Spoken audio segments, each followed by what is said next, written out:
Orang itu menjadi kikir itu karena nganggap hidup itu lama dan uang itu penting.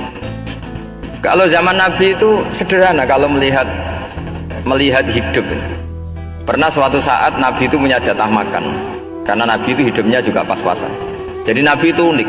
Beliau di satu sisi kaya raya, bisa ngurmat Abu Hurairah, Ammar, Suhaib. Ashabus Suffah itu dirawat Nabi semua. Itu kan kaya, bisa ngerawat sekian orang. Tapi di sisi yang lain untuk pribadinya beliau miskin. Kadang nggak bisa makan hari itu. Tapi di saat yang sama bisa merawat Ahlus Suffah. Jadi keliru kalau orang hanya cerita Nabi itu miskin, untuk makan dirinya aja susah. Itu keliru. Kelirunya kalau tidak diteruskan, tapi Nabi mampu menghidupi Ahlus Suffah. Singkat cerita, jatah makannya Nabi itu dikasihkan orang. Ketika Nabi tanya, ya Aisyah, makanan jatah saya di mana? Oh ya Rasulullah, tadi ada orang minta tak kasihkan, maka makanan itu habis.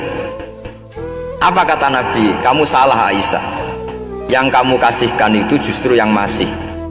Ya, yang kamu kasihkan itu justru yang masih. Sehingga Nabi menganggap, makanya Nabi terus ngendikan, ya kalau mukhatabnya lelaki ya kira-kira begini.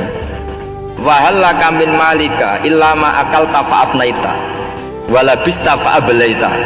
Terus hanya watasaddaqta fa'abqaita, kata Nabi. Harta kamu ya kamu makan kemudian ke WC jadi kotoran, atau punya pakaian mewah nanti rusak. Watasaddaqta fa'abqaita. Ada yang kamu sedekahkan, yaitu yang abadi sampai akhir. Sehingga banyak pengusaha yang mencintai saya setelah tak ajari hadis itu, misalnya punya uang 1 miliar karena dia spekulan atau pedagang rawan bangkrut, disedekahkan ke masjid 50 juta, yaitu yang abadi. Jadi kalau suatu saat bangkrut, dia masih punya uang 50 juta di akhirat. Jadi Nabi itu mengajari sedekah itu apa? Ya sedekah itu pengabadian uang. Kalau kita kan enggak, bilang sedekah itu nguras uang. Itu pikirannya setan dan pikirannya orang Islam. Itu cara berpikir setan, bukan cara berpikir umat apa? Sehingga Sayyid Ali Zainal Abidin itu kalau ada orang minta, kemudian beliau ngasih, itu beliau bilang gini, marhaban biman hamala zati ilal akhirah.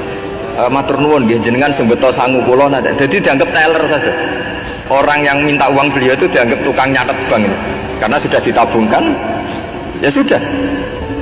Kalau kita kan enggak, wah pengemis tuh ganggu gini-gini. Kecuali pengemis profesi ya mungkin kita agak-agak enak. Pada zaman akhir itu ada pengemis apa? Profesi. Jadi repot.